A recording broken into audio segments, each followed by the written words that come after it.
How to add boarding pass in your Gmail. Tired of digging through the emails or paper printouts at the airport? Want a super easy way to access your boarding pass? Gmail's got you covered. Did you know you can add your flight boarding pass directly to your Gmail app? It's a game changer for smooth travel, especially when you are running late. Let me show you how quick it is. First step, make sure you have received your bank booking confirmation email in Gmail. Got that email open? Perfect. Now look closely within the email. However, I don't have a boarding pass right now, but I'll be explaining you the process that will help you to understand what you can do.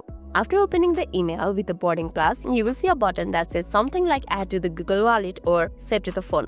See it? Give it a tap. Gmail will then walk you through the simple process of adding it to the Google Wallet, which is linked with your email. Just follow the on-screen instruction. It's usually a couple of taps, and voila, your boarding pass is now safely stored in your Gmail. Now airport security and boarding just got a whole lot easier. Even offline, you can open your Gmail app and your boarding pass will be ready to scan. Cool, right? Give this a try next time you fly. Any questions with this? Ask away in the comments below. And lastly, if this video made your day a little bit easier, don't forget to like and subscribe for more amazing tips. Thanks for watching and see you in the next video.